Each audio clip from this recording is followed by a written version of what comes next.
Comment anticiper 100% des objections de vos prospects pour signer plus facilement vos clients, que ce soit par téléphone ou encore par Zoom? Dans la précédente vidéo, je vous ai déjà donné une règle des 95-5 et je vous disais que celle-ci était la suite.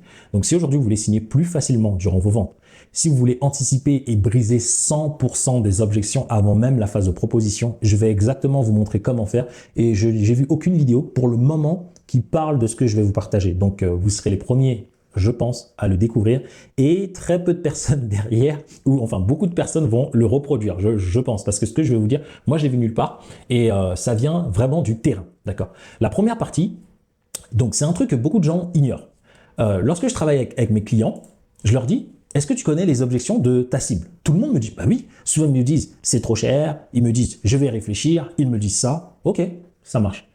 Est-ce que tu as noté toutes les objections? Non. Mais me le disent. En fait, là, il y a un problème. La première des choses, c'est de noter toute la liste des objections que vous allez avoir. Pourquoi? Moi, quand j'ai commencé, il y a un truc qui m'énervait, c'est de passer du temps au téléphone avec quelqu'un et à la toute fin, une fois vous proposez votre meilleure offre, la personne vous dit, je vais réfléchir, je vais attendre, machin, machin. Ou des gens qui achètent, qui vous disent oui, c'est-à-dire il y a la vente verbale, mais au moment de payer, ils vous sortent une excuse. Et le problème, c'est que vous les notez pas. Enfin, tu les notes pas. Je sais pas pourquoi je vous vois à chaque fois. Tu dois les noter. Tu dois noter les objections. Une fois que tu vas les noter, ton but, ça va être quoi? Ça va être de lister quelles sont les questions que tu pourrais poser à tes prospects pour faire en sorte que lorsqu'ils vont te dire à la fin cette objection-là, elle s'annule. Je vais donner l'exemple principalement après. Ou lorsqu'ils vont te donner une objection, tu sauras que ce n'est pas une objection, mais une réalité. Et tu n'auras pas besoin d'essayer de convaincre, parce que cette phase-là, je la trouve critique. Peut-être que, je ne sais pas si ça vous parle, mais la phase où vous dites toute votre offre, et là, la personne vous sort une objection, et beaucoup de gens vous disent, oui, c'est à ce moment-là que vous devez parler, qu'il faut négocier. Moi, j'étais mal à l'aise avec ça, donc il fallait que je trouve une alternative. Donc, j'ai fait énormément d'appels. Sait-on jamais, la personne qui vous parle, elle a fait plus de 1000 appels. Sait-on jamais, que ce soit moi, que ce soit avec mes clients. Chaque semaine, j'écoute des dizaines et des dizaines d'appels. Jusqu'à aujourd'hui, je ne m'arrête pas. Moi-même, je passe des appels pour former certaines de mes équipes, donc je suis toujours sur le terrain. On ne sait jamais, parce que je sais que certaines personnes vont dire, mais ce mec-là, il sort d'où? Non, il sort pas, je sors pas tout ça de ma casquette. Je sors ça du terrain et des appels. Donc, une fois que vous listez, vous devez vous demander, et je vais vous prendre un exemple. J'ai l'une de mes clientes, elle arrive à vendre. Ensuite, elle me dit, mince, j'ai raté une vente. La personne, elle m'a dit oui au téléphone. Ensuite, elle m'a dit que, elle a une panne de voiture, donc elle ne va pas prendre l'accompagnement.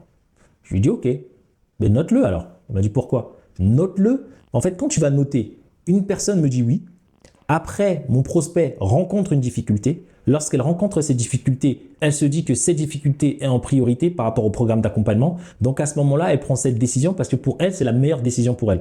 Mais pour moi, par rapport à ce qu'elle m'a dit, je pense pas que c'est la bonne décision pour elle. Je pense qu'elle aurait pu me demander déjà, est-ce qu'on peut trouver un arrangement? Est-ce que je peux démarrer maintenant et démarrer après? Mais je pense que elle, ma cliente, ce prospect du coup, toute seule dans son coin, elle a fait le croisement toute seule. Et donc, elle n'avait pas les réponses. Et donc, après, elle m'a envoyé ça comme message en pensant bien faire. Parce que c'est ce que font les prospects. Toutes les objections qu'on a, c'est pour la simple et bonne raison que vous, en tant qu'entrepreneur, chef d'entreprise, vous n'arrivez pas à donner les informations dont vos prospects ont besoin pour que dans le moment critique, pour prendre la bonne décision, ils puissent se débrouiller tout seuls. Vos prospects, ils seront faibles par rapport aux nouvelles données. Pourtant, tous mes clients le savent. Moi aussi, je le sais. Quand on prend une décision d'acheter quelque chose, souvent, dès qu'on dit oui, dans notre vie, on a souvent des galères, des problèmes. Et donc après, il y a toujours un espace où on doute, où on a peur. Et là, on commence à anticiper des choses. Et jamais on va prendre le temps d'appeler la personne pour lui dire « Attends, moi, je vis ça, est-ce qu'on peut s'arranger ou autre ?» La seule chose qu'on se dit, c'est « Si ça nous arrive, ça veut dire que c'est pas bon. » Donc, si vous le savez, faites l'exercice, notez-moi ces objections. Et donc, au prochain appel, ce que je dis à ma cliente, c'est que désormais, dans tes appels, lorsque tu vas valider la vente, ok, qu'est-ce que tu vas faire? Eh bien, tu vas, avant de parler, tu vas poser cette question en disant à la personne, si aujourd'hui, par rapport à ce que tu veux, on démarre maintenant, avec le budget que tu veux, imaginons que tu as un problème de voiture, là, dans l'immédiat, est-ce que tu vas annuler ou est-ce que tu veux trouver une solution, une alternative et quand même continuer? Je pense que ça y est, tu l'as. Je pense que tu viens de comprendre. Imagine-toi que là, la personne va te dire, non, mais en vrai, non, je ne peux pas avoir de problème de voiture, j'ai pas de voiture. Très bien. Est-ce qu'il y a un autre problème qui pourrait arriver si tu me dis oui, avec un certain montant? Par exemple, vous allez dire avec un exemple, temps ou temps, et qu'on démarre. Est-ce qu'il peut y avoir un événement dans ta vie qui t'empêcherait d'aller jusqu'au bout du process, faire le premier versement et démarrer la semaine prochaine? Je sais que là, il y a de l'épiphanie. À chaque fois, je dis ça à mes clients, ils disent « mais c'est logique ». Et en fait, qu'est-ce que vous êtes en train de faire? Vous êtes en train, en même temps que vous posez cette question-là à votre prospect, vous êtes en train de l'aider lui-même à visualiser le futur en se disant « ok, si ça lui permet de prendre du temps pour se poser en disant « attends, si je suis sûr de ma décision là, laisse-moi imaginer dans le futur, s'il m'arrive ça et ça et ça dans ma vie, est-ce que j'annule ou je vais continuer ?» Et là, vous aidez vos clients. Et la réponse du client, on n'est pas censé la changer. Certains vont dire, oui, si j'ai un problème avec ça, j'annule. Et là, vous allez lui poser, tu annules vraiment parce que ce qui est important pour toi, c'est peut-être tes enfants. Est-ce que tu ne souhaiterais pas peut-être trouver un arrangement? Et bingo! En fait, l'objection que cette personne était censée peut-être vous dire, oui, aller dans sa vie, son enfant tombe malade. Et là, il vous dit, mon enfant est tombé malade. Vous êtes en live au téléphone en train de lui les faire visualiser. Et si le prospect n'a pas une visualisation de non, il ne peut rien m'arriver, ben vous avez déjà eu l'objection de la voiture. Dites, ben, et si vous avez une panne de voiture? Boum. Et peut-être une autre personne vous a dit, je vais aller en vacances. Et si vous souhaitez aller en vacances peut-être que le budget, si là vous devez payer des vacances, c'est trop. Ah non, mes vacances sont déjà payées. Ah, intéressant. Donc vous, il n'y a rien qui pourrait vous gêner. Ou imaginons qu'il arrive quoi que ce soit, votre femme, votre mari, votre partenaire. Et là, les gens vont vous répondre avec honnêteté. Et c'est à vous de creuser la question pour que la personne soit sûre d'elle-même. Vous êtes sûr? Vous êtes certain? Et je pense que là, cette vidéo, il faut que tu mettes un like. Parce que maintenant, imagine-toi que tu le fasses pour toutes les objections. Et que tu fasses les 95 que je t'ai partagés dans la première vidéo, donc va la regarder. Et ensuite, dans les questions, avant même de parler, tu prends le temps de voir toutes les objections. Et c'est ce que je dis, un premier appel, vous n'êtes pas pressé par le temps. C'est votre timing. Donc, posez les questions que vous souhaitez, dites à votre prospect que le but, c'est de bien maîtriser son contexte. Et pourquoi on fait ça? Parce que c'est comme ça que vous allez aider vos prospects à prendre la meilleure décision pour eux et à ne pas se faire avoir par les situations à l'extérieur. Et au lieu de laisser le client vous dire « oui, mais du coup, je ne peux pas payer, ciao », ben, au téléphone, il vous dira « ah, ok, mais si je suis bloqué, du coup, qu'est-ce qu'on fait ?» Et là, moi, je lui dis ben, « en fait, si tu es vraiment bloqué, sache qu'on peut trouver des alternatives. Mais aujourd'hui, par exemple, si tu as une panne de voiture, combien tu pourrais quand même mettre et qui te permettrait quand même de financer cette réparation de la voiture. » Et là, la personne va vous dire, ben, ça dépend du type de réparation qu'il me faut. Si la réparation, c'est 2000 €, malheureusement, je ne pourrais pas. Si la réparation, c'est 1000 €, oui, je pourrais mettre 500 €. Ok, I got you. I got you. Imaginons qu'on raccroche et puis tu as peur. Tu as envie d'abandonner. Ou peut-être que tu as envie de te rétracter parce que tu te dis peut-être c'est la mauvaise décision. Imagine-toi qu'au moment de faire le versement, tu trembles. Comment tu vas réagir? Et le but, c'est de dire aux gens, parce qu'on a eu des personnes comme toi.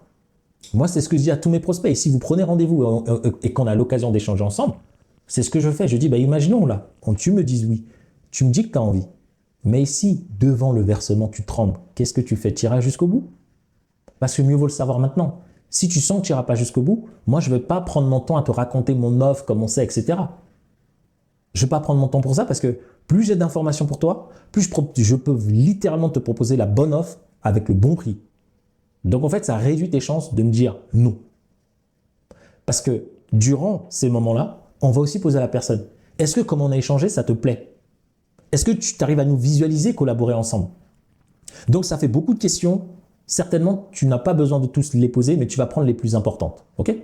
Et ça, c'était la petite pépite que je voulais vous partager, d'accord? Et avec mes clients, pour ceux qui veulent en savoir plus, sachez que dans la description de chacune de nos vidéos, je vous ai mis des liens, d'accord? Les liens sont en dessous, là, ici, où vous pouvez directement postuler pour notre programme d'accompagnement, parce qu'avec tous nos clients, on vous partage l'ensemble de ces scripts-là, et on vous montre comment faire. Et ce que je suis en train de vous partager, c'est parce que j'ai eu l'étude de cas hier d'une cliente qui a commencé à appliquer la règle des 95-5, mais à la fin qui avait toujours des objections. Et en écoutant son appel, je lui dis, mais tu ne poses pas les questions pour détruire 100% de ces objections-là.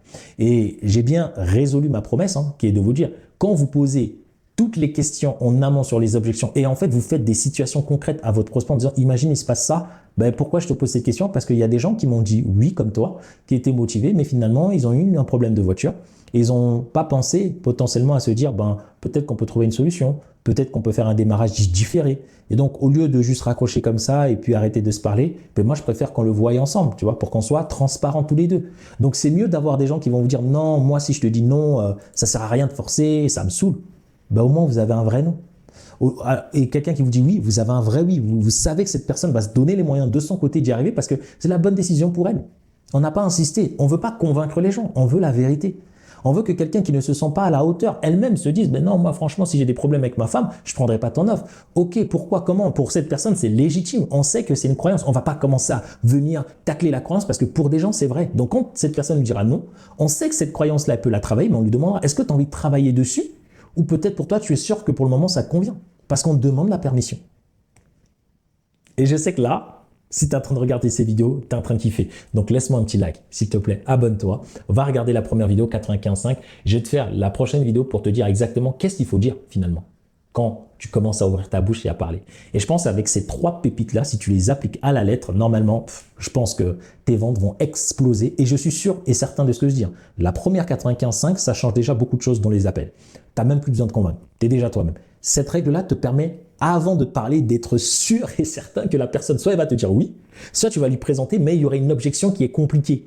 Parce qu'au début, tu as eu du mal à avoir la réponse, donc tu sais qu'il y a une objection qu'il va falloir réellement traiter avec elle. Mais au lieu de la traiter après la présentation de ton prix, tu la traites avant. Tu lui dis, mais attends, est-ce que là, si tu es bloqué par exemple sur un certain niveau de prix, est-ce que tu as envie que je te coach? Est-ce que c'est vraiment parce que tu n'as pas l'argent sur ton compte? Non, j'ai pas l'argent. Ok, mais tu n'as pas besoin de lui proposer une offre alors qu'il n'a pas l'argent sur son compte. C'est clair, non? Donc, propose une offre qui va lui permettre de sortir l'argent de son compte sereinement. S'il a 1000 euros, il doit payer son loyer 500 euros et ensuite il lui reste 500 euros, ben, tu ne vas pas lui présenter une offre à 10 000 pour lui dire 10 000, ben, il ne pourra jamais payer. Mais quand tu connais le contexte de ton client, ce qu'il a besoin, ce qu'il a sur son compte, tu peux lui dire je te fais une offre à 1800 euros. Tu m'as déjà dit que tu avais 1000 euros seulement sur ton compte. Et ben, c'est la raison pour laquelle je te fais un premier versement de 500 euros. Si tu as de l'argent de côté, voici ce que tu peux faire. Donc, c'est une offre qui est viable pour toi, mais qui est viable aussi pour le client, qui est supportable pour lui, qui lui permet de dire « Ah ouais, cool, là j'investis dans le programme, je peux me concentrer dessus. » Après, tu as l'autre manière, tu peux t'en foutre et te dire « Les gens se débrouilleront, trouveront l'argent. » Mais ça, c'est une autre alternative. Et je sais que beaucoup de prestataires, d'indépendants, en fait, si vous appliquez ça, vous allez voir à quel point même ceux qui n'ont pas l'argent trouveront le moyen d'investir chez vous. Ok. Donc, je vous laisse avec ces 2 prochaines vidéos et je vous dis à très vite dans de prochaines aventures. N'oubliez surtout pas de vous abonner et de laisser un petit like. Merci.